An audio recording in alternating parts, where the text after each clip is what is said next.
एक ऐसी हकीकत में जो समझने से इनकार कर देती है और इंसान को अक्सर इनकार, डिनाइल में जीना सिखा देती है। डीमन किंग के सामने जो सच खड़ा था, उसे नजरअंदाज करने के अलावा उसके पास कोई रास्ता ही नहीं बचा था। वो सदमे में पत्थर की तरह खड़ा था, क्योंकि उसकी काली लपटें, जिनका वो हमेशा घमंड करता था, हीरोज की स्किन को एक खरोंच तक नहीं दे पाई। दर्द और कड़वाहट के साथ उसके दिमाग में एक सवाल बार बार गूंज रहा था। एक छोटे से हीरो की तलवार मेरी कठोर स्केल्स को चीर कर सीधे मेरे दिल में कैसे उतर गई। वो समझ ही नहीं पा रहा था कि क्या हो रहा है, जबकि वो खुद को हमेशा सबसे श्रेष्ठ मानता आया था। वो वही लड़का था जिसने डीमन किंग एकेडमी में फर्स्ट रैंक से प्रवेश किया था, एक एग्जाम्पलरी छात्र की तरह ग्रेजुएट हुआ था और खुद को पूरी निष्ठा से डीमन किंग स्टैंडर्ड की शिक्षा में समर्पित कर दिया था। ये स्टैंडर्ड सदियों पहले फर्स्ट एम्परर ने बनाया था।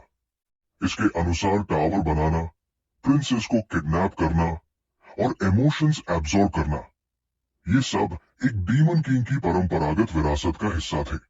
उसने इस स्टैंडर्ड को इतनी निष्ठा से फॉलो किया कि वो प्रिंसेस को किडनैप करके हीरोज को जानबूझकर रेस्क्यू के लिए ग्रो होने देता था। वो मानता था हीरो की एंगर और सॉरो ही डीमन किंग की सबसे उत्तम भोजन है। हीरो को जल्दी मारना मूर्खता है। हीरो जितना ताकतवर, उतना ही स्वादिष्ट फीस्ट। स्टैंडर्ड उसे सिखाता था कि पहले हीरो को तैयार करो, फिर डिवार करो, और वही उसकी आस्था थी। अनगिनत चक्रों में प्रिंसेस किडनैप होती, हीरोज आते, ट्रेनिंग करते, रेस्क्यू करते, और डीमन किंग उनकी इमोशंस को हार्वेस्ट कर लेता। उसे लगता था वर्ल्ड डोमिनेशन अब कुछ ही समय की बात है। लेकिन आज वो खून में सना हुआ मिट्टी पर गिरा, चीख रहा था, मेरा अंत इतना अपमानजनक क्यों है भाई। वो इस बेतुकी हार को स्वीकार ही नहीं कर पा रहा था। हीरोज उसके सामने खड़े थे और घृणा से उसे देखते हुए बोले, ये डीमन और ये किंग्स सब एक जैसे कचरा है। हीरो व्यंग्य से बोला, क्यों तुम लोग खुद फैलाते हो, फिर एक्टिंग करते हो जैसे शौक हो। इसका कोई जवाब डीमन किंग के पास नहीं था। हीरो ने सच्चाई बताई, प्रिंसेस को किडनैप करना असल में एक सिग्नल है, डीमन किंग एक्टिविटी स्टार्ट होने का, एक खुला इनविटेशन, ताकि हम आकर तुम्हें रोक सके। हंसी उड़ाते हुए हीरो ने लॉजिक समझाया, ह्यूमन किंग को मारना सबसे बेवकूफी भरा प्लान है। अगर किंग गायब हो जाए तो लालची लोग खुद ही सिविल वॉर शुरू कर देंगे। इंटरनल केओस शुरू होते ही ह्यूमंस की हेट्रेड डाइवर्ट हो जाएगी और डीमन किंग इवॉल्व ही नहीं कर पाएगा। ये सब तुम्हारे स्टैंडर्ड के खिलाफ है। हीरो हंस पड़ा, गांव में मॉन्स्टर्स भेजते हो, हम ट्रेनिंग कर लेते हैं। टावर में घुसते ही फर्स्ट फ्लोर वीक मॉन्स्टर से भरा होता है, perfect grinding spot. Demon king दर्द में तड़प रहा था, क्योंकि हीरो ने अपनी स्वॉर्ड उसकी बॉडी से खींच ली थी। हीरो ने उसे आखिरी और सबसे क्रूर सच बताया, जब टावर बोरिंग हो जाता है तो डीमन किंग को बस मार देते हैं, फिर एक नया किंग आता है, नया टावर बनता है, क्योंकि ये पूरा वर्ल्ड, ये पूरा केओस सिर्फ हमारी हंटिंग और लेवलिंग के लिए बनाया गया प्लेग्राउंड है।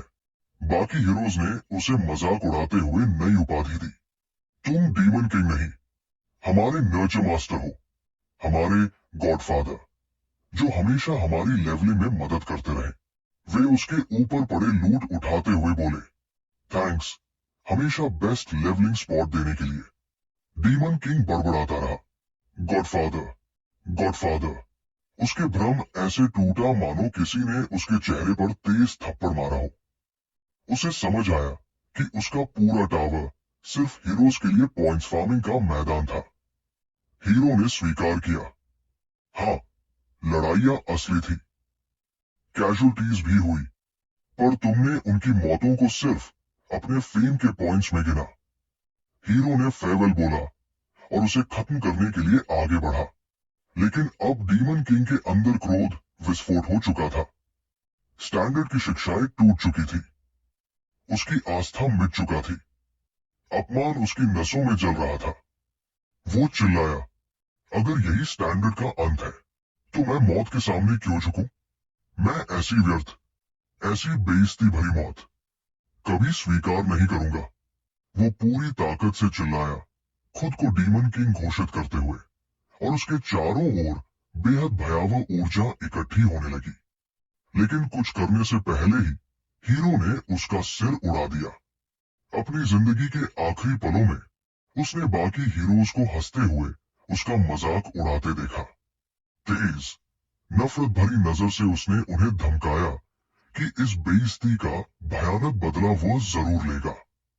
हीरो उसके सिर के पास खड़ा था, अपने साथियों को चेतावनी देते हुए कि उसके सिर को ज्यादा नुकसान न पहुंचाए, क्योंकि उसकी नजर उसके सींगों पर थी। तभी हीरो ने देखा कि पड़ी हुई देह से अजीब चमकती चिंगारियां निकल रही थी। डीमन किंग ने आखिरी सांस तक हार नहीं मानी। हीरो को तभी समझ आया कि कुछ बेहद खतरनाक होने वाला है। वो चिल्लाया, सबको भागने का आदेश दिया, लेकिन बहुत देर हो चुकी थी। डीमन किंग के शरीर से एक डरावनी ऊर्जा फूटी, एक जबरदस्त धमाका हुआ, और हीरोज की चीखों के बीच सब कुछ मलबे में बदल गया।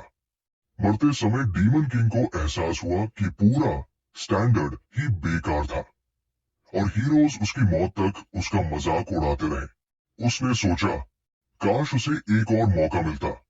वो इन बेकार नियमों को गॉब्लिन्स को खिला देता बदले के तौर पर। तभी अंधेरे में किसी की आवाज गूंजी, पियर्स दास। उसकी चेतना लौटी, आंखें झटके से खुली। उसने चारों तरफ देखा, उलझन में। क्या मैं अभी भी जिंदा हूं? आवाजें गूंज रही थी। उसे मंच पर बुलाया जा रहा था। उसका नाम पियर्स डायस बार बार पुकारा जा रहा था। वो सदमे में था। किसी ने उसे मंच पर चढ़ने को कहा। उसी समय एकेडमी प्रिंसिपल ने झिड़कते हुए कहा, ग्रेजुएशन डे पर ध्यान कहाँ है? Genius student. उसकी नजर लाल बैज पर पड़ी, डीमन किंग एकेडमी का प्रतीक। और तभी उसे समझ आया, वो 15 साल अतीत में लौट चुका है, ठीक ग्रेजुएशन सेरेमनी के दिन। ग्रेजुएट्स को मंच पर बुलाया जा रहा था। वो समझ नहीं पा रहा था कैसे, लेकिन इतना जान गया था, ये उसका सुनहरा मौका है। एक प्रोफेसर ने कहा कि टॉप स्टूडेंट पियर्स दास नए डीमन किंग्स की ओर से शपथ पढ़े। उसके सामने डीमन किंग स्टैंडर्ड्स चमक रहे थे।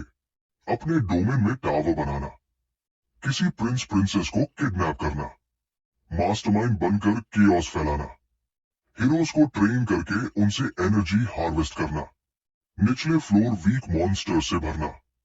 ये पढ़कर उसके चेहरे पर घृणा आ गई। यही नियम थे जिन्हें उसे बचपन से रटाया गया था, और जिनकी वजह से वो मारा गया था।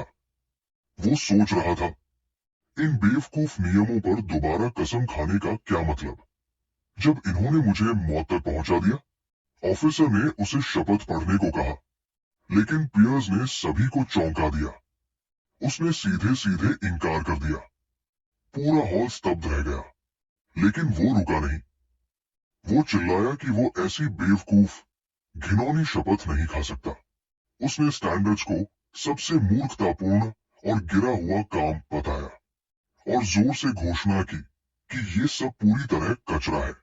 पूरा हॉल सदमे और डर से भर गया। टॉप स्टूडेंट अब सबकी आंखों में सदी का पागल बन चुका था। आर्चड्यूक आर्केन ब्लेयर गुस्से से मेज पर हाथ पटका और उसकी इस बेइज्जती पर तुरंत एग्जीक्यूशन की धमकी दी। लेकिन फिर उसने खुद को संभाला। उसने आखिरी मौका दिया, या तो पियर्स अपने शब्द वापस ले और पूरे डीमन वर्ल्ड से माफी मांगे, या फिर दंड। अरेन रीजन की असाइनमेंट जे में चेतावनी दी कि रन वो सबसे खतरनाक क्षेत्र है जहां अनगिनत डेमन किंग अपनी जानें गंवा चुके हैं। लेकिन पियर्स ने उसे ठंडे और चुनौतीपूर्ण अंदाज में बीच में रोक दिया, मांग करते हुए कि उसे तुरंत वहीं भेजा जाए। उसने घोषणा की कि वो वहां जाकर साबित करेगा कि वे डेमन किंग मानक, जिन्हें वे पवित्र समझते हैं, असल में सिर्फ बकवास है, जिसने आर्कड्यूक को पूरी तरह स्तब्ध कर दिया। आर्कड्यूक ने धैर्य खो दिया और चीखते हुए पियर्स को डांटा, उसे निराशाजनक बताते हुए और तुरंत आदेश दिया कि उसे रन उसके तैनाती क्षेत्र के रूप में भेज दिया जाए। उसने फैसला किया कि पियर्स से वे सभी विशेषाधिकार छीन लिए जाएंगे जो शीर्ष डेमन किंग्स को दिए जाते थे, और उसके साथ कोई भी डेमन नहीं जाएगा। द्वार खुला उसे निगलने के लिए, इस कड़ी आज्ञा के साथ कि विजय पूरी होने तक उसे डेमन वर्ल्ड लौटने की अनुमति नहीं है। पोर्टल से गिरते हुए उसने अपने भाग्य को स्वीकार कर लिया, इसे उस अफरात फ्री का स्वाभाविक परिणाम मानकर जो उसने पैदा की थी। उसी पल उसे एहसास हुआ कि एरिन वही जगह है जहां वे हीरो रहते हैं जिन्होंने उसकी पिछली जिंदगी में उसे मार डाला था। उसे याद आया कि समय पीछे जाने से पहले भी अपनी पहली जिंदगी में उसने एरिन खुद चुना था, अहंकार के कारण और इस विश्वास में कि सबसे शक्तिशाली को ही सबसे बड़े कठिनाई स्तर पर विजय पानी चाहिए। उसने स्वीकार किया कि यही अहंकार उसकी मौत का कारण बना, क्योंकि वहां मौजूद हीरोज की भरमार ने उसके उसी अंधे मानक पालन का फायदा उठाया। आखिरकार वो सुरक्षित उतरा, अपने पंख फैलाते हुए एरगस्ट पर्वतों की बर्फ के बीच उत्तरी महाद्वीप में अपनी नई यात्रा शुरू करने के लिए तैयार। पियर्स ने निश्चय किया कि इस बार वो पिछली बार जैसा कुछ भी दोहराने नहीं देगा। उसने ठान लिया कि इस बार वो उन्हीं हीरोमानकों का इस्तेमाल अपने फायदे के लिए करेगा, उनकी चालों का शिकार बनने के बजाय। दृश्य फिर वापस शिफ्ट होता है। ग्रेजुएशन सेरेमनी शुरू होने से पहले गॉर्डन डेरेक अत्यधिक सावधानी से तैयारी कर रहा था, अपनी शक्ल सूरत संवारते हुए डेमन अकादमी का पहला और सर्वश्रेष्ठ ग्रेजुएट होने के नाते। डेमन संसार के नियमों के अनुसार अकादमी डेमनों को किंग्स की सेवा करने के लिए प्रशिक्षित करती है और शीर्ष डेमन को शीर्ष डेमन किंग की सेवा करने के लिए नियुक्त किया जाता है। ये विशेषाधिकार दूसरे ग्रेजुएट्स जो दूसरे और तीसरे स्थान पर आए थे में ईर्ष्या और जलन का कारण बन रहा था, जो चाहते थे कि काश उन्होंने थोड़ी और मेहनत की होती ताकि लॉर्ड पियर्स की सेवा करने का सम्मान उन्हें मिलता। गॉर्डन के लिए सभी डेमन किंग महान थे, लेकिन उसकी दृढ़ मान्यता थी कि महानता में कोई भी लॉर्ड पियर्स की बराबरी नहीं कर सकता। उसके लिए पियर्स एक चमत्कार था, 1000 साल में एक बार जन्म लेने वाला डेमोनिक ड्रैगन का वंशज जिसे इतिहास अमर कर देगा। उसके लिए उसी वर्ष उसके साथ ग्रेजुएट होना ही एक विशाल आशीर्वाद था। उसकी कल्पना बेकाबू हो गई। वो सोचने लगा कि अगर वो पियर्स के साथ हो तो वे किसी भी डायमेंशन को जीत सकते हैं। उसने अपने मन में एक विशाल प्रतिमा की कल्पना की जिसमें एक महान राजा और उसका वफादार सहायक साथ खड़े हों। वो पूरे जोश के साथ निश्चय करता है कि वो भी अपने नाम को डेमन संसार के गौरवशाली इतिहास में दर्ज कराएगा। लेकिन ये सुनहरे सपने उसी पल चकनाचूर हो गए जब उसे याद आया वो क्षण जब पियर्स ने मानकों को कचरा कहकर चीखा था। गॉर्डन पर गहरा सदमा पड़ा, उसका पूरा नजरिया ढह गया। उसे विश्वास ही नहीं हो रहा था कि उसका आदर्श उन्हीं पवित्र मानकों को नापसंद करता है।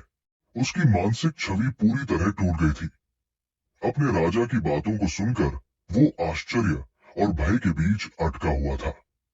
दृश्य फिर बदलता है, उत्तरी महाद्वीप के एरगस्ट पर्वतों के गहरे क्षेत्र में, जहां गॉर्डन भारी बैग उठाए हुए बर्फ में पहुंचता है। उलझन और निराशा उसके चेहरे पर साफ दिखाई दे रही थी। सोचता हुआ कि ये सब क्यों हुआ। पियर्स उसे वहां देखकर हैरान हुआ, क्योंकि उसे बताया गया था कि उसके साथ कोई भी डेमन नहीं भेजा जाएगा। फिर भी अंत में एक भेज दिया गया। जब उसने और पास से देखा, पियर्स ने उसे पहचाना और स्वागत किया। टूटने की कगार पर खड़े गॉर्डन ने तुरंत पूछ लिया कि उसने इतना लापरवाह काम क्यों किया, लेकिन पियर्स ने ऐसे दिखाया जैसे वो समझ ही नहीं रहा हो, पूछते हुए कि उसका मतलब क्या है।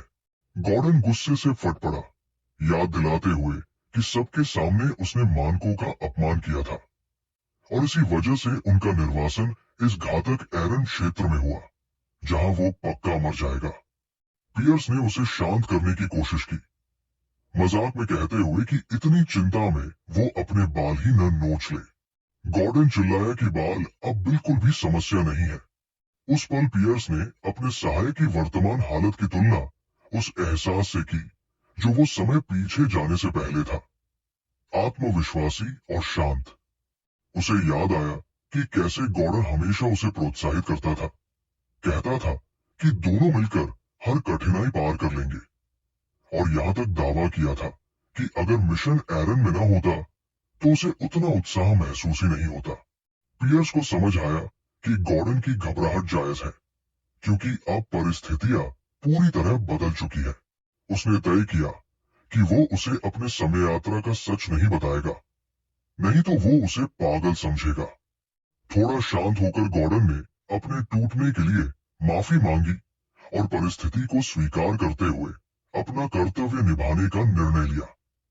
फिर वो दोबारा मानकों को पकड़ने लगा, याद दिलाते हुए कि पहला नियम कहता है कि टॉवर बनाना होता है, लेकिन उसने जोर देकर कहा कि टॉवर छुपा हुआ नहीं होना चाहिए या ऐसे कठोर वातावरण में नहीं होना चाहिए जहां हीरो पहुंच ही न सके। चिंता के साथ उसने बताया कि उनका वर्तमान स्थान ऊंचे पहाड़ों और शक्तिशाली राक्षसों से घिरा है, जहां इंसानों का पहुंचना लगभग असंभव है, इसलिए उन्हें जगह बदलनी चाहिए। पियर्स ने प्रस्ताव को ठंडे स्वर में खारिज कर दिया, घोषणा करते हुए कि टॉवर यही बनेगा। उसने टॉवर का बीज निकाला और जमी हुई भूमि में लगा दिया, बताते हुए कि इसे बढ़ने के लिए डेमन किंग के रक्त की आवश्यकता होती है। गॉर्डन फिर घबरा गया, आरोप लगाते हुए कि वो मानकों का उल्लंघन कर रहा है और डेमन किंग की रेपुटेशन को मिट्टी में मिला रहा है। पियर्स ने ठंडे लहजे में जवाब दिया कि उसने कभी वादा ही नहीं किया कि वो उन कानूनों का पालन करेगा। भीतर से पियर्स समझ रहा था कि गॉर्डन की नाराजगी स्वाभाविक है। डेमन के लिए गहराई तक उकेरी गई सिद्धांतों को नकारना मुश्किल होता है।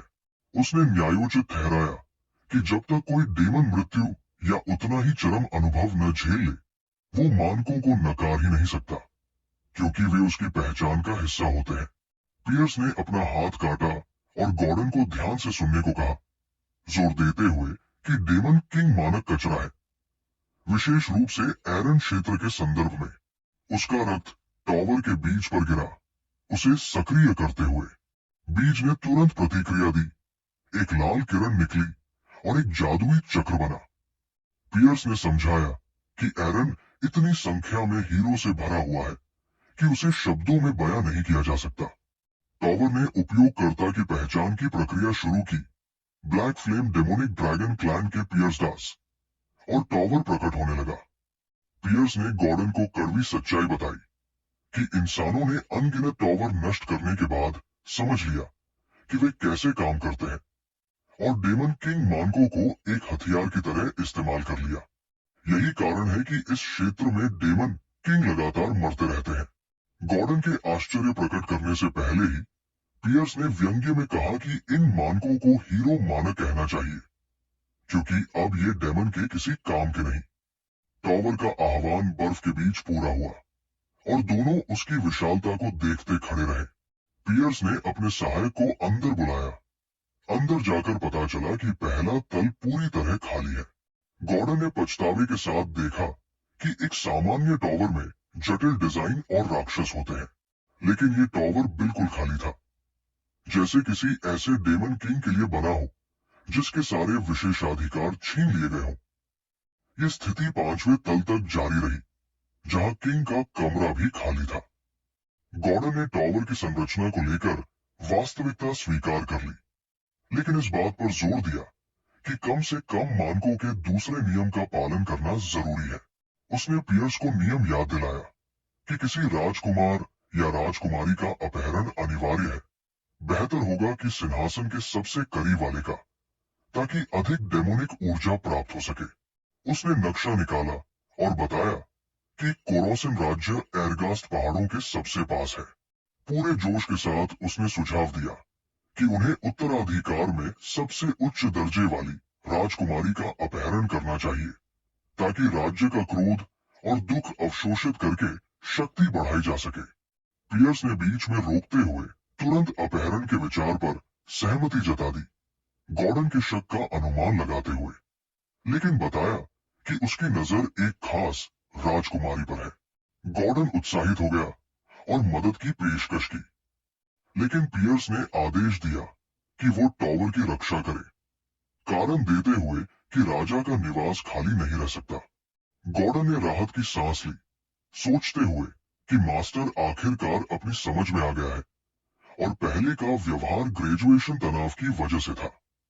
फिर जब सहायक ने पूछा कि लक्ष्य कौन है, पियर्स ने झटका दिया, हिल्डरन साम्राज्य चुनकर, जो बहुत दक्षिण में है और टॉवर से सबसे दूर। पियर्स एक दूरस्थ महल की खिड़की तक उड़ गया और अपने लक्ष्य को पहचाना, 13वीं राजकुमारी, जिसकी मौजूदगी सबसे कम थी और प्रभाव सबसे कमजोर। वो उसकी कक्ष में तूफान की तरह घुसा और घोषणा की कि वो उसे लेने आया है, जिससे गॉर्डन दूसरी ओर से चीख उठा कि ये विकल्प मानकों के बिल्कुल उलट है। राजकुमारी ने आश्चर्य के साथ उसकी ओर देखा, सोचते हुए कि ये कौन है। पियर्स ने ठंडे स्वर में बताया कि वो डेमन किंग है और उसे अपहरण करने आया है, लेकिन राजकुमारी ने हल्की, लगभग अनुचित सी हंसी दी, बिना किसी डर के। उसने साहसपूर्वक और चुनौती देते हुए पूछा कि क्या वो सच में सोचता है कि वो उसे संभाल पाएगा। पियर्स को ये अजीब लगा। क्या वो डेमन किंग्स को मजाक समझती है? उसने पूर्ण आत्मविश्वास से कहा कि बेशक वो कर सकता है। इसी पल राजकुमारी ने तुरंत आत्मसमर्पण कर दिया, कहते हुए कि वो अनुमति देती है कि वो उसे ले जाए, जिससे पियर्स स्तब्ध और हैरान दोनों हो गया। पियर्स ने असहजता से पूछा कि वो क्या चाल चल रही है। राजकुमारी ने शांतिपूर्वक इनकार किया, तार्किक रूप से पूछते हुए कि जब उसे पता ही नहीं था कि वो आ जाएगा, तो वो जाल तैयार कैसे कर सकती थी। पियर्स ने माना कि उसका तर्क सही है, लेकिन उसका बेचैन एहसास नहीं गया। राजकुमारी ने उसकी सोच को रोकते हुए हाथ बढ़ाकर कहा कि चलो। वो उसे उठाकर टॉवर की ओर उड़ गया। वहां पहुंचते ही गॉर्डन ने उत्सुकता और चिंता के साथ स्वागत किया। पियर्स ने आदेश दिया कि राजकुमारी को चौथी मंजिल के कोने में रखा जाए, किसी कोठरी में नहीं, क्योंकि उसने प्रतिरोध नहीं किया और वो थोड़ी नरमी दिखाना चाहता था। गॉर्डन ने सहमति जताई, फिर कहा कि उसके पास एक महत्वपूर्ण बात है। दृश्य चौथी मंजिल पर जाता है, जहां राजकुमारी अकेली बैठी थी। वो ठंडी, कठोर जमीन पर बैठकर फुसफुसाई कि वो सच में अपहरण हो चुकी है। वो खाली कमरे को देखने लगी, न तकिए, न कंबल, न सेवक, न बाग, कुछ भी नहीं जो महल में था। लेकिन इस सारी कमी के बावजूद उसके होठों पर एक रहस्यमयी मुस्कान आई, बुदबुदाते हुए कि स्थिति उतनी भी बुरी नहीं है। इसी बीच गॉर्डन अपने स्वामी को एक निमंत्रण दिखाता है, जो टॉवर ऑफ मॉन्स्टर से आया था। पियर्स ने एक्सप्लेन किया कि ये एक वेलकमिंग पार्टी थी नए डीमन किंग के लिए, लेकिन लोगों ने उस बात का मजाक उड़ाया। उनके हिसाब से ये बस एक पैथेटिक सा तरीका था उसे हरास करने का और उस पर पावर दिखाने का। पियर्स ने बताया कि डीमन किंग्स का प्राइड नॉर्मली उन्हें मिलजुल कर काम करने नहीं देता, लेकिन आरो की खतरनाक और अनप्रेसिडेंटेड कंडीशंस ने सबको मजबूर कर दिया कि वो अपनी ईगो छोड़कर एक दूसरे के साथ कोऑपरेट करे। पियर्स ने इनविटेशन एक्सेप्ट कर लिया, ये एक्सेप्ट करते हुए कि पहले उसने उन सबको इग्नोर किया था क्योंकि उसे लगता था वो वीक है, लेकिन अब उसे समझ आ गया था कि कम्युनिकेशन जरूरी है। जब पियर्स जंगल के बीच बने टावर ऑफ मॉन्स्टर्स के पास पहुंचा, तो वहां उसका स्वागत ड्रैक्सन ने किया, मॉन्स्टर डीमन किंग, जो 70 साल से वहां रूल कर रहा था। ड्रैक्सन अपने थ्रोन पर बैठा था, खून पकते गोश्त को बारबैरिकली डिवार करते हुए। उसने पियर्स को ऊपर से नीचे तक देखा और डिसमिसिवली बोला, तू ही है वो नया किंग जो ट्रेडिशंस का मजाक उड़ा रहा था? काफी अनइम्प्रेसिव लग रहा है। पियर्स ने कोल्ड टोन में जवाब दिया, लड़ना है क्या? बस रीजन बताओ बुलाने का। ड्रैक्सन ने सार्केस्टिक हंसी हंसी और बोला कि आर्चड्यूक आर्केन, जो एक पुराना और डेंजरस वैम्पायर है, ने ही उसे ऑर्डर दिया था पियर्स पर नजर रखने का। पियर्स ने सीधा मुंह पर इंसल्ट कर दिया। वो अनोइंग बूढ़ा वैम्पायर, उसका आरओ में एग्जाइल भी उसे खुश नहीं कर पाया लगता। ये सुनते ही ड्रैक्सन का गुस्सा फट पड़ा। गुस्से में भरकर उसने एक बड़ा सा मीट का टुकड़ा पियर्स की तरफ फेंका और हुक्म दिया, इसे चाट। अगर चाट लिया तो तेरी बदतमीजी माफ कर दूंगा।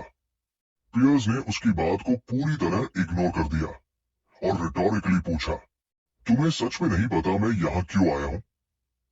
ड्रैक्सन ने अपनी टिपिकल एरोगेंस में जवाब दिया कि वो जानता है। पियर्स ने डीमन किंग की सेक्रेट ट्रेडिशंस का मजाक उड़ाया है। पियर्स ने बीच में ही बात काट दी और याद दिलाया, उन्हीं ट्रेडिशंस के हिसाब से हम एक दूसरे को मार नहीं सकते, है ना? फिर पियर्स ने जमीन पर पैर पटका। पूरा फ्लोर क्रैक हो गया। ड्रैक्सन शॉक में जम गया। पियर्स ने ठंडी मुस्कुराहट के साथ पूछा, और तुम्हें लगता है मैं इन रूल्स को फॉलो करूंगा? ड्रैक्सन को उसी पल महसूस हुआ कि उसने पियर्स को बहुत अंडर एस्टिमेट कर दिया था। उसकी बॉडी से एक टेरिफाइंग ऑरा निकल रही थी। डर के मारे उसने स्टैमर करते हुए आर्चड्यू का नाम लिया और प्रिंसेस किडनैपिंग की जिम्मेदारी का जिक्र किया।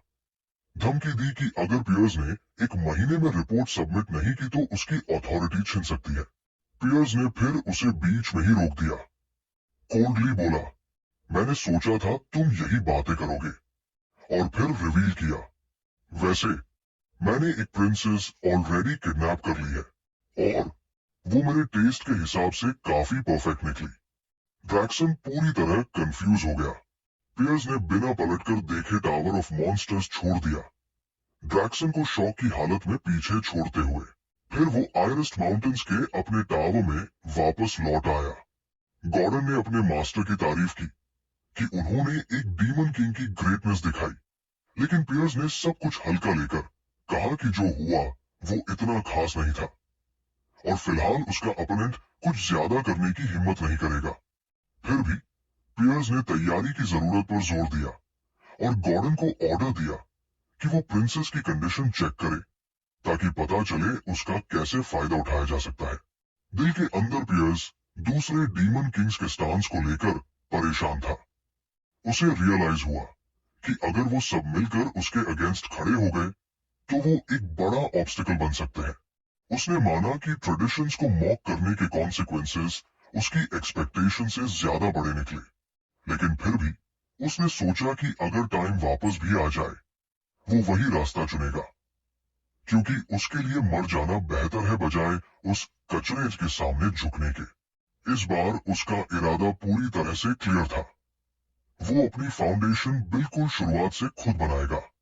उसे उम्मीद थी कि एक लॉरेन प्रिंसेस को किडनैप करके ज्यादा एनर्जी पॉइंट्स नहीं मिलेंगे, लेकिन वो सेफर ऑप्शन लग रहा था। पर अचानक जब उसने अपने पॉइंट्स चेक किए तो वो हक्का रह गया। पॉइंट्स 13,000 से ज्यादा थे। पूरी तरह से शॉक हो गया।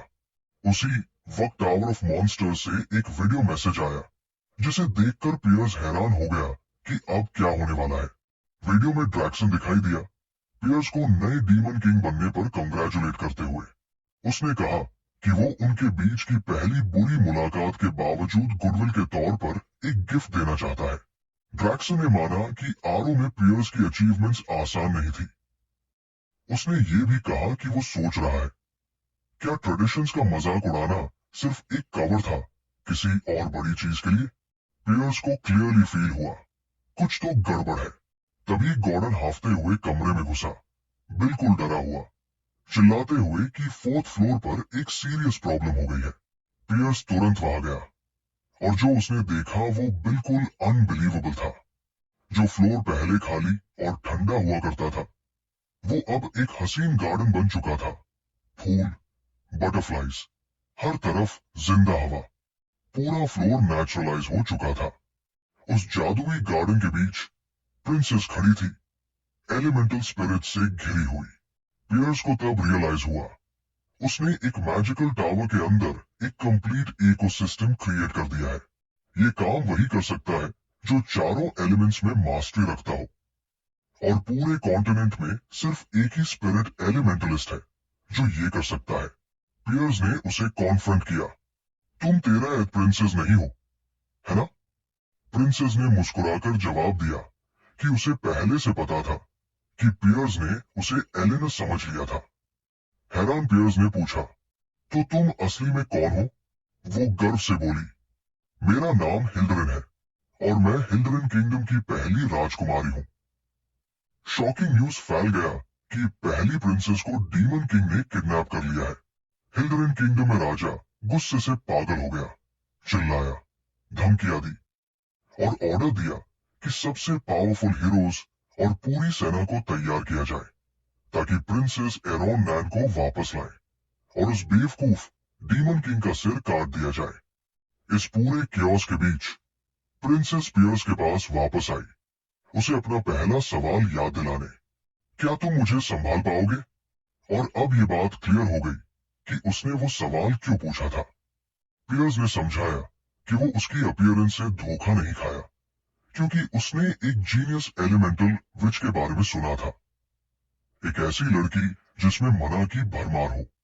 इतना ज्यादा मना छुपाना मुश्किल होता है, तो वो हैरान था कि उसने अपनी एनर्जी कैसे छुपाई।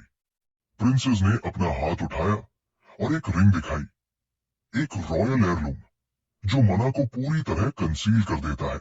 प्रिंसेस ने पूछा, अब जब तुम्हें मेरी असली आइडेंटिटी पता चल गई है, क्या तुम मुझे वापस छोड़ दोगे? पियर्स ने सीधा मना कर दिया। उसके लिए प्रिंसेस को वापस भेजना अपने आप को मजाक बनाने जैसा होता। फिर कोई किंगडम उससे डरकर मना एनर्जी नहीं देता, इसलिए उसने तय कर लिया कि वो प्रिंसेस को रखेगा, चाहे कुछ भी हो जाए। अचानक सिस्टम ने डिटेक्ट किया कि बाहर से बेहिसाब गुस्सा उसकी तरफ आ रहा है और उसकी demonic energy points crazy speed से बढ़कर 19,000 पार कर गए। पियर्स को तब समझ आया कि किंगडम ने उसे किडनैपर आइडेंटिफाई कर लिया है। चाहे प्रिंसेस पहली हो या 13 एथ, जरा भी फर्क नहीं पड़ता। उसने प्रिंसेस को कंफर्म कर दिया, तुम अब भी मेरी हॉस्टेज हो। किंगडम में राजा ने तुरंत ऑर्डर दिया, डीमन किंग को मार दो और प्रिंसेस को वापस लाओ। लेकिन एडवाइजर्स परेशान थे, उन्हें अभी तक पता ही नहीं था कि कौन सा डीमन किंग रिस्पॉन्सिबल है। उन्होंने रिकग्नाइजेंस भेजने को कहा। राजा उन पर फट पड़ा, मेरी बेटी किडनैप हो गई और तुम लोग कुछ नहीं कर रहे, जल्दी पता लगाओ। एक एडवाइजर ने याद दिलाया कि पड़ोसी किंगडम का प्रिंस भी डीमन किंग ऑफ लस्ट ने किडनैप किया था और कैसे हीरोज ने मिलकर उसे मार दिया था। वो हैरान था कि ऐसे एग्जाम्पल के बावजूद कोई नया डीमन किंग प्रिंसेस को किडनैप करने की हिम्मत कैसे कर सकता है। सबको लगा कुछ तो अजीब हो रहा है। तभी एक सोल्जर भागते हुए आया, बताने की टेलीपोर्टेशन मैजिक का ट्रेस नॉर्थ अर्गस्ट माउंटेन्स की तरफ गया है। सब शॉक हो गए, क्योंकि हिल्डरन तो साउथ में है और अर्गस्ट फार नॉर्थ में। डीमन किंग के टावर में गॉर्डन परेशान था कि हिल्डरन की आर्मी आ जाएगी, पर पियर्स मुस्कुरा रहा था, पूरी कॉन्फिडेंस के साथ। उसका कहना था कि हिल्डरन की आर्मी कभी उससे तक नहीं पहुंच पाएगी, क्योंकि रास्ते में हैजर्ड्स, दूसरे किंगडम्स और पॉलिटिकल बॉर्डर्स का बवाल है। बीच के कंट्रीज अपनी बॉर्डर्स कभी ओपन नहीं करेंगे, इसलिए उनके पास एक ही ऑप्शन बचता है, हीरोज गिल्ड को हायर करना। राजा ने मजबूरी में वही ऑर्डर दिया, पर गिल्ड में जैसे ही उन्हें डेस्टिनेशन पता चला, ऑगस्ट माउंटेन्स, सब पैनिक हो गए। हीरोज ने मना कर दिया। उनके हिसाब से राजा उन्हें मौत के मुंह में भेज रहा था, क्योंकि वहां हेलिश मॉन्स्टर्स भरे पड़े हैं। पियर्स ने बिल्कुल सही प्रेडिक्ट किया था। पैसे के पीछे भागने वाले हीरोज अपनी जान खतरे में नहीं डालते, इसीलिए उसने अपना बेस वहां बनाया। उसकी प्लानिंग और आरों के बारे में इतना डिटेल्ड नॉलेज देखकर गॉर्डन को लगा जैसे पियर्स पहले से ही वहां का रहने वाला हो। मीनवाइल किंगडम में राजा फिर चिल्ला रहा था, शौक और गुस्से से भरा हुआ, कि एक भी हीरो आगे नहीं आया। कैसे हीरोज हो तुम? मेरी प्रिंसेस को नहीं बचा सकते? एडवाइजर ने समझाने की कोशिश की। सर, आरो रीजन के हीरोज बाकी हीरोज जैसे नहीं होते। मर्सनरी लोगों की सबसे बड़ी प्रॉब्लम ये थी कि उन्हें सिर्फ पैसा चाहिए होता है, मतलब मटेरियल प्रॉफिट्स के बिना उनका कोई काम नहीं होता। इसी वजह से वो अपने मिशंस को बहुत ही सेलेक्टिवली चूज करते हैं। उधर टावर के अंदर पियर्स सिस्टम स्टोर को ध्यान से देख रहा था। सिस्टम स्टोर में ऑप्शंस थे, जैसे स्केल्टन जैसे सोल्जर्स खरीदना, जिसके लिए 10,000 पॉइंट्स चाहिए होते, या फिर डायमेंशनल इंटरफेरेंस को वीकन करना। रियलाइज करते ही पियर्स का फेस सीरियस हो गया। उसे समझ आ गया कि एक प्रॉपर आर्मी बनाने में बहुत वक्त और बहुत सारे रिसोर्सेस लगेंगे, और अभी उसकी करंट डिमोनिक एनर्जी हीरोज की पूरी आर्मी का सामना करने के लिए बिल्कुल इनसफिशिएंट थी। उसे अपनी पिछली जिंदगी का वो पुराना डर याद आया। वही ऑब्स्टिकल पार करने के लिए पियर्स ने गॉर्डन को तुरंत ड्रैक्सन से कांटेक्ट करने का ऑर्डर दिया, कहकर कि वो डिमोनिक एनर्जी को बेचना चाहता है ह्यूमन मनी के बदले। गॉर्डन लिटरल शॉक में जम गया, चीखते हुए बोला कि ये पागलपन है। उसने समझाया कि डिमोनिक एनर्जी एक सपने जैसी करेंसी होती है, जो उन्हें अपनी रेस की लिमिट्स क्रॉस करने, टावर के फीचर्स अनलॉक करने और मॉन्स्टर समन करने में मदद करती है। ऐसी चीज इंसानों के सस्ते पैसे के लिए कैसे बेची जा सकती है? पियर्स ने कामली जवाब दिया कि ड्रैक्सन एक ह्यूज अमाउंट देगा, और बिना इस पैसे के वो हीरोज को रोक ही नहीं सकता। फिर उसने कहा कि ह्यूमन मनी से वो एक काम कर सकता है, और उसकी नजर जाकर डायहोल्ड फोर्ट्रेस सिटी होल्टन के पास की माउंटेन्स पर टिक गई। पियर्स एक मर्सनरी का भेष बनाकर सिटी के गेट तक पहुंचा। गार्ड्स ने उसे रोका। उसकी अकेलेपन को देखकर उसे सस्पिशियस समझकर गुस्से से पूछताछ की। पियर्स ने बिना डिबेट किए एक गोल्ड कॉइन उनके सामने फेंका। कॉइन देखते ही गार्ड्स फ्रीज हो गए। पियर्स ने उन्हें विंक दिया, मतलब तुम दोनों आपस में बांट लेना। गेट तुरंत खुल गया। सिटी के अंदर जाकर पियर्स ने तय किया कि उसे एक गाइड चाहिए होगा, क्योंकि उसे यहाँ की डिटेल बिल्कुल नहीं पता थी। सीन शिफ्ट होता है क्रिम्सन फैल्कन मर्सनरी गिल्ड के हेडक्वार्टर्स पर, जहां सब मेंबर्स चिल करके दारू पी रहे थे। एक ने सजेस्ट किया कि चलो इस जगह से निकलते हैं, पर लीडर ने मना कर दिया, कहते हुए कि ये प्लेस उनके लिए परफेक्ट है। लीडर ने उनकी पूरी फिलॉसफी समझाई। हम सोल्जर्स को मॉन्स्टर से लड़ने देते हैं, और हम सिर्फ उनके स्पॉइल्स ले लेते हैं। इससे बेटर क्या हो सकता है? फिर उनकी बात न्यू डीमन किंग के रूमर्स पर आती है। कोई उसका मजाक उड़ाता है। Fake news. डीमन किंग्स कभी इतनी मुश्किल जगह टावर नहीं बनाते। प्रिंसेस हिल्डरन के किडनैपिंग वाले रूमर्स पर भी वो लोग हंसी उड़ाते, बोलते हुए कि कोई डीमन किंग पूरा कॉन्टिनेंट क्रॉस करके प्रिंसेस नहीं उठा ले जाता। किसी ने बताया कि हीरोज गिल्ड ने मिशन सुनते ही मना कर दिया। सबका कंक्लूजन सिंपल था, ये सब सिर्फ एक ड्रामा है, पैसा निकालने का ट्रिक। लीडर भी अग्री करता है, इन लोगों की पागलपन देखो, पैसों के लिए कुछ भी कर सकते हैं। तभी पियर्स लीडर के पीछे खड़ा हो जाता है, बिल्कुल साइलेंटली। सब मर्सनरीज शॉक में जम कर जाते हैं। ये कौन है? पियर्स सार्कास्टिकली मुस्कुराता है, कहता है, तुम लोग तो बड़े नॉलेजेबल लगते हो। तुम जैसे लोग मेरे लिए परफेक्ट गाइड होंगे। बाकी सब निकल जाओ, सिर्फ एक रहेगा। मर्सनरीज उसे इंट्रूडर समझकर अटैक कर देते हैं। आज यहां से जिंदा नहीं जाएगा। फाइट वायलेंट होती है। पियर्स एक्सट्रीम स्किल के साथ सबको क्रश कर देता है। एक एनिमी पीछे से अटैक करता है। पियर्स बिना मुड़े ही उसका हैमर हाथ से पकड़ लेता है। सब स्टन हो जाते हैं। एंड में वो सराउंडेड होता है क्रॉसबोज वाले अटैकर्स से। पियर्स एक बड़े एनिमी को उठाकर सीधा बाकी पर फेंक देता है। लीडर की आंखों में होरर आ जाता है। ये तो मॉन्स्टर है। बाहर कुछ मर्सनरीज थककर गिर रहे होते हैं, पूछते हुए, हम लड़ क्यों रहे हैं? ये इतना थकता कैसे नहीं? सबको खत्म करने के बाद पियर्स धीरे धीरे लीडर के पास जाता है। आंखें अंधेरे में चमक रही होती है। सवाल का सही जवाब दिया तो जिंदा रहेगा, वो कहता है। लीडर का फेयर लेवल पीक पर होता है। वो तुरंत मान जाता है, मर्सी की भीख मांगता है। पियर्स पूछता है, स्लेव मार्केट कहाँ है? लीडर उसे एक लक्सुरियस पैलेस तक ले जाता है, जिसमें ह्यूज आयरन गेट होता है। अंदर सिर्फ ह्यूमन स्लेव्स बिक रहे होते हैं। लीडर पूछता है, ये आपको पसंद नहीं आया? पियर्स कहता है, कुछ और रेयर चीज है, और एक बड़ा सा गोल्ड कॉइन्स का बैग उसकी तरफ फेंक देता है। तुरंत लीडर का एटीट्यूड बदल जाता है और वो उसे मार्केट के दूसरे सीक्रेट सेक्शन की तरफ ले जाता है। रास्ते में पियर्स सोचता है, ये बंदा अपने साथियों के मरने के बाद भी इतना काम कैसे है?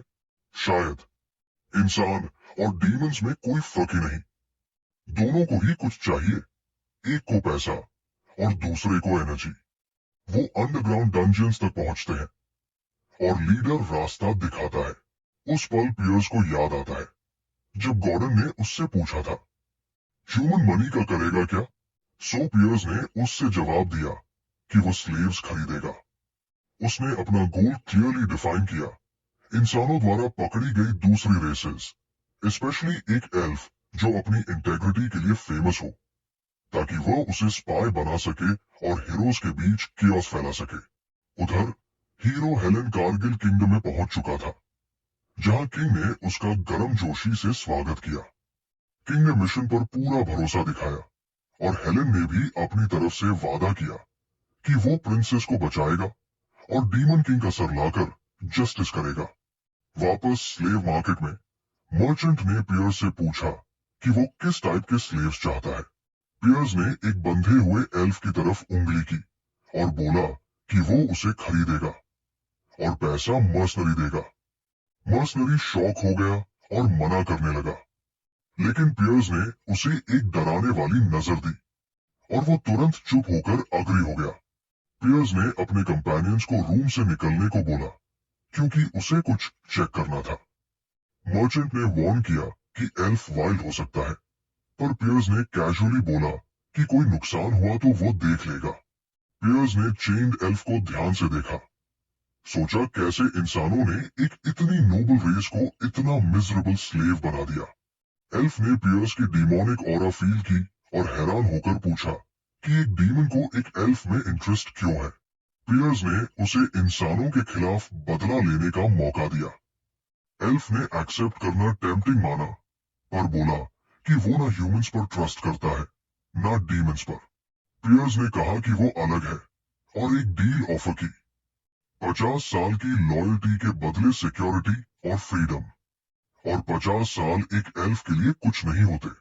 ये ऑफर उस बेइज्जती से कहीं बेहतर था जो वो झेल रहा था, पर एल्फ ने मना कर दिया, कहकर कि डीमंस वर्ल्ड ट्री को डिस्ट्रॉय करना चाहते हैं और एल्व्स उस ट्री की रखवाली करते हैं, तो वो एक ऐसे रेस पर ट्रस्ट कैसे करे जो उनका एग्जिस्टेंस ही खत्म करना चाहती है।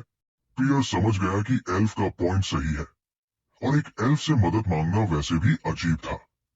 पियर्स ने डीमन किंग के सीक्रेट स्टैंडर्ड्स पर ओथ ली कि वो अपना प्रॉमिस निभाएगा और वर्ल्ड ट्री को कभी हार्म नहीं करेगा। इसके बदले उसने एल्फ ग्रनाडा का मेपल ट्राइब से वर्ल्ड ट्री की कसम खाकर 50 साल की लॉयल्टी मांगी। ग्रनाडा को ये डीमन बहुत स्ट्रेंज लगा, पर उसने अग्री किया इस कंडीशन पर कि वो डीमन किंग को खुद देखे। तब पियर्स ने अपनी रियल आइडेंटिटी रिवील कर दी कि वो डीमन किंग ही है। ग्रनाडा शॉक में पड़ गया। उसने मॉक किया कि कोई डीमन किंग खुद स्लेव खरीदने क्यों आएगा, और डीमन किंग्स तो अपने टावर से दूर जाते ही वीक हो जाते हैं। ग्रनाडा ने चैलेंज किया कि अगर पियर्स सच में डीमन किंग है तो वो 50 साल नहीं 100 साल की लॉयल्टी देगा। तभी सीन इंस्टेंट शिफ्ट हुआ। ग्रनाडा खुद को पियर्स के टावर के 5th फ्लोर पर पाया। पियर्स ने उसे 100 साल के प्रॉमिस की याद दिला दी। ग्रनाडा फाइनली समझ गया कि वो एक रियल डीमन किंग के सामने खड़ा है। ग्रनाडा ने टावर की हालत देखकर कंप्लेन करना शुरू किया। 3 आरडी फ्लोर तक कुछ भी नहीं था, 4th फ्लोर सिर्फ नेचर, कोई मॉन्स्टर नहीं। उसने सार्कास्टिकली पूछा कि पियर्स हीरो से कैसे लड़ेगा, स्पेस पर तो वो 1 साल भी नहीं टिक पाएगा। उसने कह दिया कि वो ऐसे टूटी फूटी टावर में काम नहीं करेगा। तब पियर्स ने अपनी रॉ डीमोनिक एनर्जी रिलीज की, इतनी टेरिफाइंग कि ग्रनाडा का सांस रुक गया। कॉन्ट्रैक्ट की याद दिला दी। ग्रनाडा को तब एक और डरावनी सच्चाई समझ आई। ये टावर आईआर माउंटेन्स में है, जहां डिजास्टर लेवल मॉन्स्टर्स रहते हैं। फिर भी एक भी मॉन्स्टर उनके पास नहीं आया, और ये तभी पॉसिबल है जब एक असली डीमन किंग वहां हो। मतलब ये था कि वो मॉन्स्टर्स भी इस डीमन किंग से डरते हैं।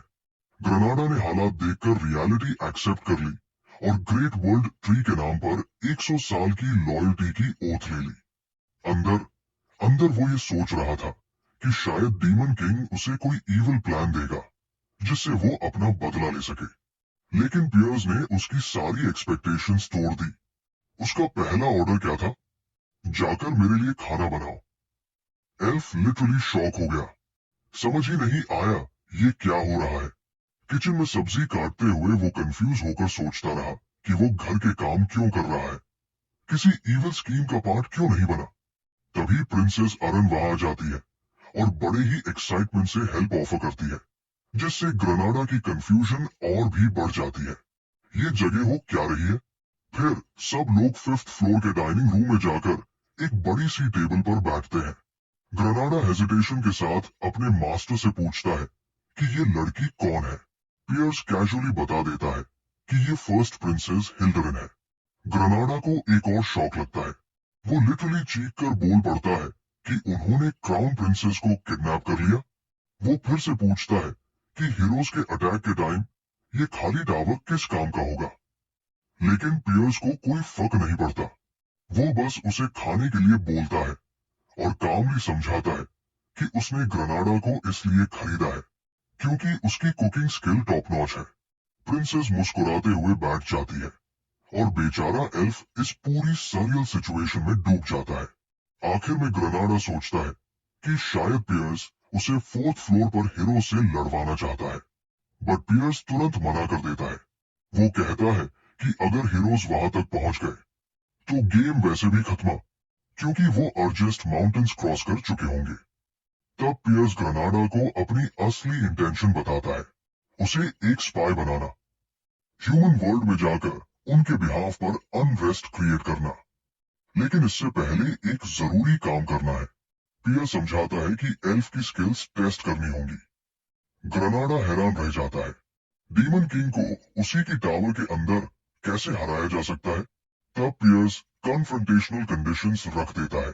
पियर्स ने एक शर्त रखी, सिर्फ एक हाथ से लड़ना बिना डिमोनिक एनर्जी का इस्तेमाल किए, और अगर ग्रनाडा जीत जाए तो कॉन्ट्रैक्ट ड्यूरेशन 50 साल कम हो जाएगा। ग्रनाडा ने बिना हिचकिचाए चैलेंज एक्सेप्ट कर लिया, पूरी जान लगा देने का वादा करते हुए। लड़ाई शुरू होते ही दोनों की मूवमेंट्स इतनी फास्ट और सडन थी कि देखने वालों की सांस रुक गई। पियर्स ने उसकी तारीफ की, कहकर कि इतने सालों की गुलामी के बावजूद ग्रनाडा की बॉडी पर कोई असर नहीं पड़ा। शायद उसने 4th फ्लोर से मना एब्जॉर्ब किया था, या फिर अपनी फिजिकल एबिलिटीज को एनहांस कर लिया था। पियर्स ने ग्रनाडा की फाइटिंग स्टाइल को एल्फ रेस के बिल्कुल परफेक्ट बताया। ग्रनाडा ने जवाब में एक पावरफुल मैजिक अटैक मारा, ये प्रूव करते हुए कि वह एक नॉर्मल एल्फ से काफी ज्यादा स्ट्रॉन्ग है। उसने वार्निंग दी कि अपोनेंट को अंडर एस्टिमेट करना बड़ी गलती होती है। उसने मैजिकल प्लांट रूट से पियर्स का पैर बांध लिया, और यही उसके लिए वो सुनहरा मौका था अपने 50 साल वापस जीतने का। पियर्स की डिफेंसेस एक्सपोज लग रही थी, इसलिए ग्रनाडा ने एक डायरेक्ट फुल कॉन्फिडेंस स्ट्राइक की। लेकिन उस पल वो एकदम से जम गया, क्योंकि उसने पियर्स के अंदर से निकलती डरावनी ऑरा महसूस की, और उसे अचानक याद आ गया कि वो किस दर्जे के मॉन्स्टर से लड़ रहा है। पियर्स ने कामली कहा कि वो अपना वादा तोड़ेगा नहीं, वो डिमोनिक एनर्जी यूज नहीं करेगा, सिर्फ इतना कंट्रोल रखेगा कि ग्रनाडा मारा न जाए। ग्रनाडा घबराकर उसे रोकने की कोशिश करता रहा, लेकिन पियर्स ने एक पावरफुल पंच मारा और लड़ाई वही खत्म। सीन शिफ्ट होता है Horton walk city, crimson falcon mercenary headquarters. इस बार मर्सनरीज ने पियर्स का बड़ा गर्मजोशी वाला वेलकम किया, पूरे रिस्पेक्ट के साथ। पियर्स ने उन्हें 1 साल के लिए हायर करने का ऑफर दिया। लीडर ने तुरंत हाँ बोल दी। बजट पूछने लगा। साइड में एक मेंबर इरिटेट होकर बोल रहा था कि उनका लीडर उस आदमी की इतनी चापलूसी क्यों कर रहा है जिसने उनकी पिटाई की थी। पियर्स ने एक भारी गोल्ड से भरी बैग उनकी तरफ फेंकी, एडवांस पेमेंट। मर्सनरीज ने तुरंत अपनी एटर्नल लॉयल्टी का ऐलान कर दिया, कहकर कि लॉयल्टी उनका असली ट्रेड है। पर लीडर अंदर ही अंदर सोच रहा था कि शायद इन लोगों को किसी और टीम से रिप्लेस कर दे। पियर्स ने ऑर्डर दिया कि ग्रेनाडा को भी इनके ग्रुप में इंक्लूड किया जाए। अब वो उसका रिप्रेजेंटेटिव होगा। पहले मर्सनरीज हिचकिचाए, पर जब ग्रेनाडा आगे बढ़कर अपना इंट्रोडक्शन देता है और उनका ध्यान उसके बुरी तरह पीटे हुए चेहरे पर पड़ता है, तो सबके चेहरे पर हमदर्दी आ जाती है।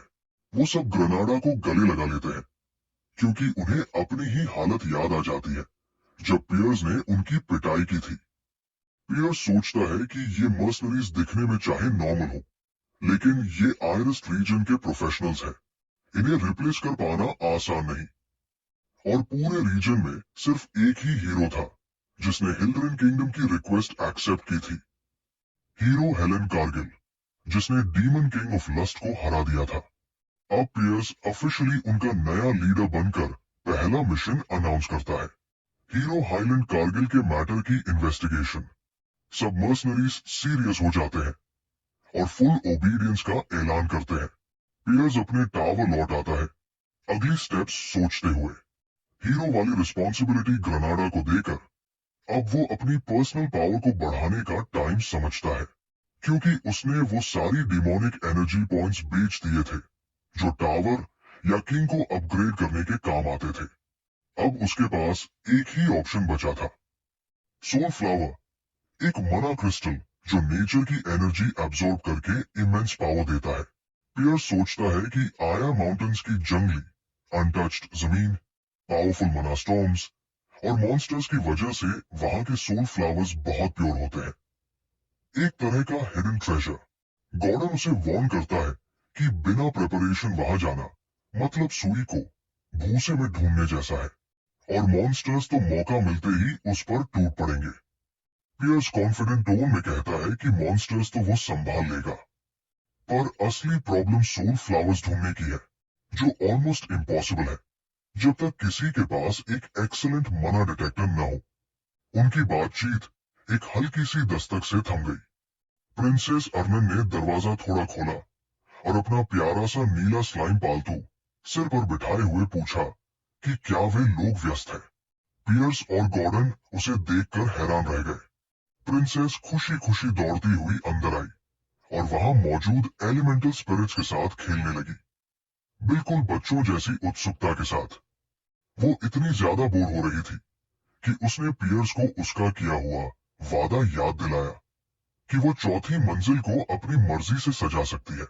पियर्स उसे देखकर दंग रह गया। उसने तो पहले ही पूरा फ्लोर अपनी पसंद से सजा दिया था। वो सोचने लगा कि ये लड़की आखिर कहां तक जाएगी, और कितना अजीब है कि कोई डेमन किंग की टॉवर को सजाने पहुंच गया है। प्रिंसेस ने शर्माते हुए मुस्कुराकर कहा कि उसने सोचा भी नहीं था कि उसे टॉवर से बाहर जाने की अनुमति मिलेगी, पर वो खुश थी कि वह देखने आई। अचानक पियर्स ने उसे अपनी बाहों में उठा लिया और कहा, कसकर पकड़ो। और इससे पहले कि वो कुछ समझ पाती, दोनों तेजी से आसमान में उड़ रहे थे। प्रिंसेस ने नीचे फैली दुनिया को देखते हुए आश्चर्य से आंखें खोल दी। अपहरण के कारण वो कभी ये दृश्य देख ही नहीं पाई थी। सूर्योदय, बादल, सब कुछ उसके लिए एक नई दुनिया जैसा था। वो धीरे से बोली, दुनिया कितनी बड़ी है। उसे अपना महल जीवन याद आ गया। हर दिन वही मैजिक ट्रेनिंग, वही पढ़ाई, वही नियम, एक उबाऊ सा चक्र, जैसे जिंदगी वही खत्म हो जाती हो। उसने पियर से कहा कि शायद वो पहली इंसान है जिसने एवरेस्ट पर्वतों के ऊपर से उड़ान भरी है। पियर्स को इस बात में कोई रुचि नहीं थी। उसने सीधा उसका ध्यान काम पर लगाया। प्रिंसेस ने कहा कि अगर वे इतना समय साथ बिताने वाले हैं तो वो उसे उसके नाम से बुलाएगी। पियर्स मान गया, मगर उसे अपनी शाही पदवी भूलने पर डांटा और चेतावनी दी कि यदि उसने स्पिरिट्स का उपयोग नहीं किया तो वो उसे भूमिगत कारावास में डाल देगा। अर्नन ने तुरंत माफी मांगी और अपनी जल व पवन स्पिरिट्स को खोज पर भेज दिया। पियर्स को लगा समय लगेगा, पर वो जानता था कि स्पिरिट्स तेजी से काम करेंगी। तभी अर्नन चीख कर बोली, मिल गया। पियर्स तुरंत नीचे उतरा। वहां कई राक्षस उस फूल के आसपास घूम रहे थे। उसने कहा, लगता है कोई हमसे पहले यहाँ पहुंच गया है। थोड़ी ही देर में राक्षसों का बड़ा समूह सामने आ गया। पियर्स ने समझाया कि ये राक्षस डेमन नस्ल के हैं, जो डेमन वर्ल्ड छोड़कर आए थे। उसने उन्हें डेमन किंग का आदेश मानते हुए फूल को न छूने और वहां से चले जाने को कहा, लेकिन राक्षसों ने मना कर दिया। क्रोध से भरे उन्होंने कहा, हम डेमन्स की बात नहीं मानते, हम तुम्हें मार देंगे। पियर्स हल्का सा हंस पड़ा, व्यंग्य भरे अंदाज में। गॉर्डन सही था। ये सोचना ही गलत था कि राक्षस तर्क से काम लेंगे। उसने तय कर लिया, ठीक है, अब सबको जलाकर राख बना देता हूं। युद्ध शुरू हो गया। राक्षस चीखते हुए पियर्स पर टूट पड़े, लेकिन पियर्स ने हर एक को आग की लपटों में भस्म कर दिया। एक राक्षस ने अपने समूह को आदेश दिया, पहले सबसे कमजोर को मारो, और सब अर्नन की ओर दौड़ पड़े। मगर पियर्स ने एक ही प्रचंड अग्नि प्रहार से उन सबको मिटा दिया। अर्नन चकित रह गई। उसने सुना था कि बुल ट्राइब के ऑक्स मिलकर ओगर्स तक को गिरा देते हैं, लेकिन यहां तो वे पियर्स के पास भी नहीं पहुंच पाए। फिर पियर्स ने अपनी विशाल डेमोनिक ऊर्जा छोड़ दी। तभी अर्नन को समझ आया कि ऐसी ऊर्जा की विनाशक शक्ति कैसी होती है। कुछ ही पलों में पूरा रण क्षेत्र खंडहर में बदल गया। पियर्स अकेला खड़ा था, चारों ओर गिरे शवों से घिरा हुआ। अर्नन को बर्फ में एक लाल चमकदार स्पिरिचुअल फ्लावर मिला, जिसमें जल और हिम तत्व थे। उसके मना को देखकर वो प्रभावित हो गई, पर पियर्स ने उसे लालच के खिलाफ चेतावनी दी। उसने कहा कि यदि वो ऐसे फूल ढूंढती रहेगी तो वो उसे एक दे देगा। ये सुनकर अर्नन की आंखों में चमक आ गई। वो उत्साहित हो गई, जिस पर पियर्स ने ताना कसते हुए कहा, इंसानों को तो बस इनाम से ही उत्साह आता है। लेकिन अफसोस, नन ने बहुत कोशिश की, थक जाने तक पूरे इलाके को छान डाला, लेकिन उसे कोई दूसरा फूल नहीं मिला। अंत में दोनों वापस पियर्स के टॉवर लौट आए, जहां पियर्स अरोन के बारे में सोच रहा था। वो मन ही मन बड़बड़ाया कि शुरू में उसे लगा था कि ये लड़की टॉवर में आ जाना एक गलती है, लेकिन अब उसे समझ आने लगा था कि शायद अरोन उसकी उम्मीद से कहीं ज्यादा काम की साबित हो सकती है। इसी बीच गॉर्डन ने बताया कि ग्रेनाडा से एक बेहद जरूरी संदेश आया है। ग्रेनाडा ने सूचना दी थी कि हीरो हाईलैंड कारगिल और बाकी 32 हीरोज राजधानी से निकल चुके हैं, लेकिन हैरानी की बात यह थी कि वे एरगवेस्ट पर्वतों की ओर बिल्कुल नहीं जा रहे थे। वे वही हीरो रूट चुन रहे थे, छोटे छोटे गांवों में जाना, ग्रामीणों की क्वेस्ट पूरी करना, टीम बनाना, लेवल बढ़ाना, बिल्कुल क्लासिक हीरो जर्नी की तरह। गॉर्डन ने पियर्स के सामने कई रणनीतियां रखी कि हीरोज की इस यात्रा को कैसे रोका जा सकता है, लेकिन पियर्स ने एक नजर डालते ही सारे प्लान एक तरफ फेंक दिए। फिर उसने एक ऐसा फैसला सुनाया जिसने गॉर्डन को पूरी तरह हक्का बक्का कर दिया। इस बार मैं हीरोज के रास्ते में एक भी राक्षस या बाधा नहीं भेजूंगा। उसने कहा कि आधे अधूरे अवरोध ही हीरोज को और मजबूत बनाते हैं, और इस बार वह उन्हें अपनी टॉवर की ओर आते समय बिल्कुल भी अनुभव EXP नहीं देना चाहता। पियर्स ने आदेश दिया कि ये संदेश तुरंत ग्रेनाडा तक पहुंचा दिया जाए, और साथ ही भाड़े के सैनिकों मर्सनरीज को हीरोज के साथ भेजा जाए, ताकि उनका भरोसा जीता जा सके। गॉर्डन परेशान होकर बोला कि उनका मालिक कभी भी पारंपरिक तरीकों से काम नहीं करता, और टॉवर की मौजूदा हालत तो इतनी कमजोर है कि वो समझ ही नहीं पा रहा था। वे हीरोज को रोकेंगे कैसे? पियर्स ने उसे आश्वस्त किया, मैं टॉवर को मजबूत बनाऊंगा, एक ड्वार्फ की मदद से। इस बात पर गॉर्डन उछल पड़ा। उसके अनुसार एक इंसान, एक एल्फ और अब एक ड्वार्फ को टॉवर में रखना तो जैसे पूरे डेमन किंगडम का मजाक उड़ा देना था। लेकिन पियर्स ने उसकी चिंता को हल्के में टाल दिया। उसने बताया कि वो ड्वार्फ पर नहीं, ड्वार्वन मैजिक टूल्स पर भरोसा करने वाला है। और फिर पियर्स ने अपना असली शैतानी प्लान बताया। हीरोज हमेशा डेमन किंग के मानक सोचते हैं, पहली मंजिल पर कमजोर राक्षस।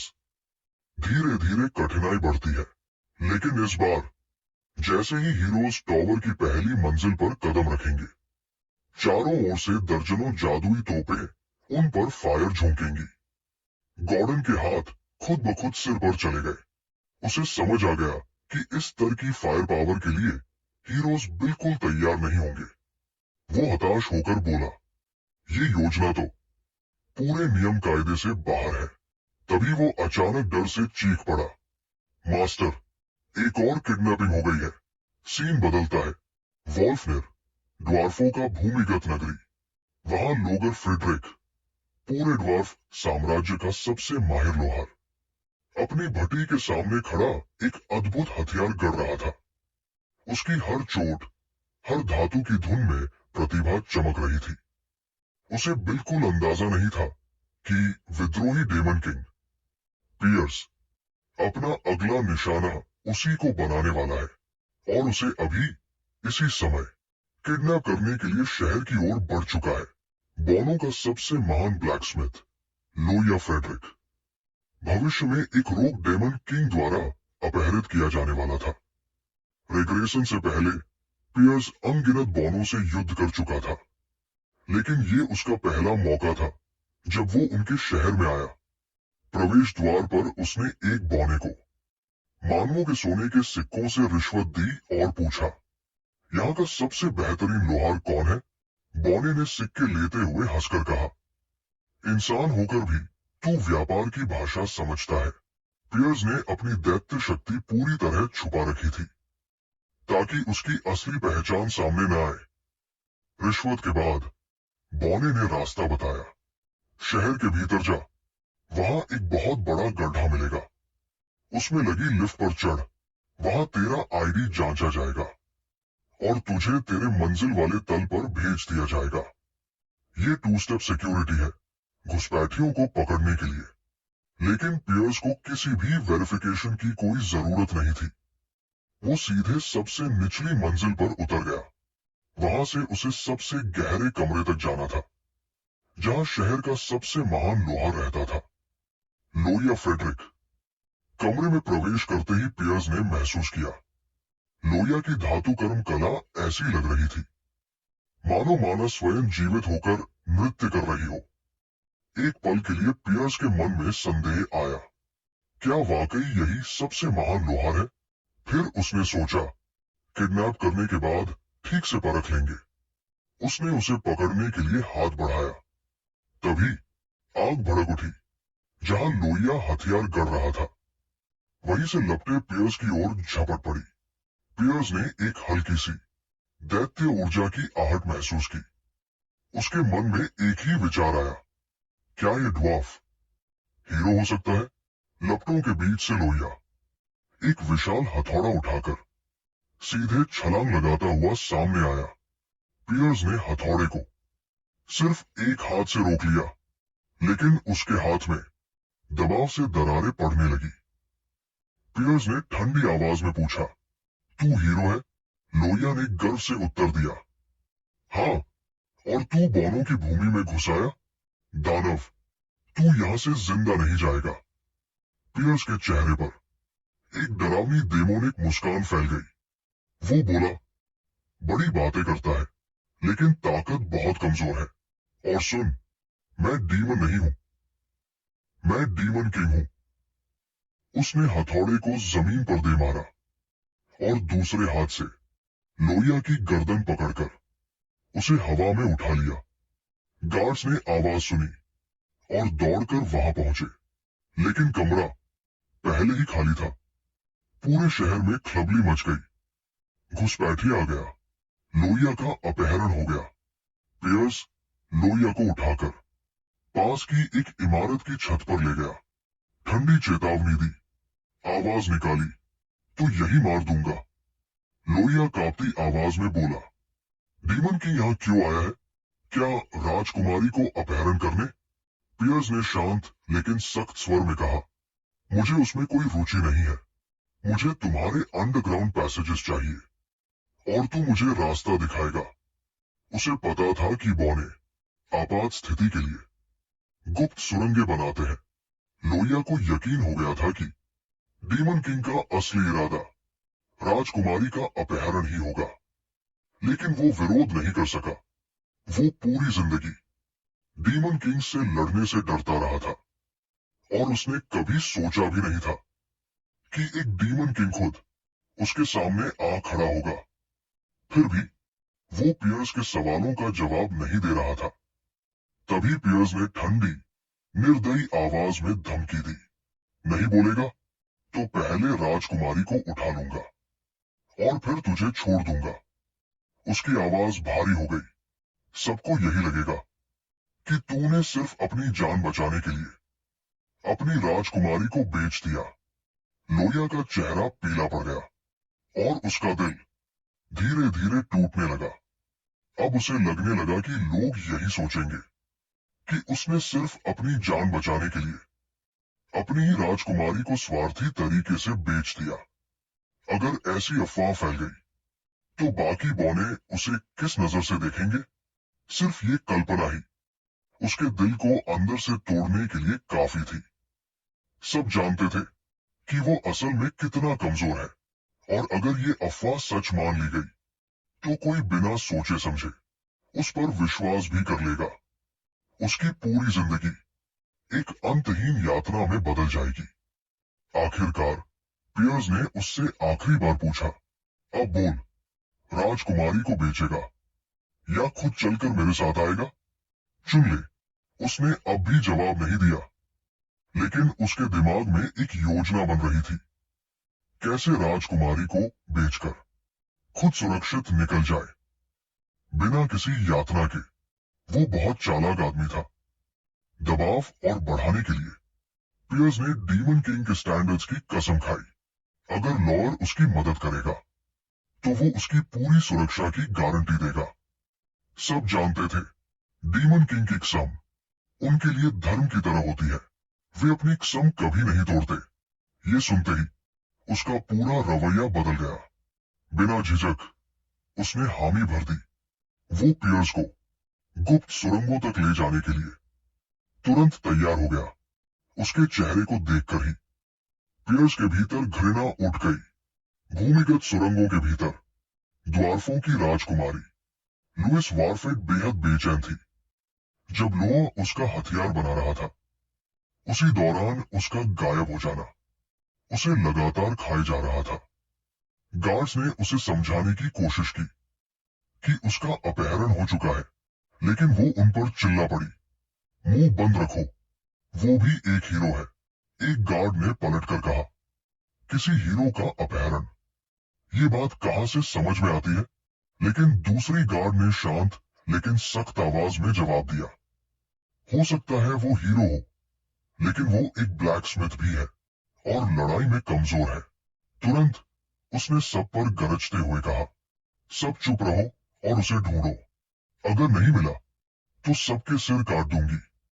गुप्त सुरंग के भीतर, लोअर की गुप्त सुरंग के अंदर पियर्स झुंझलाते हुए बड़बड़ा रहा था कि उसे कितनी देर तक।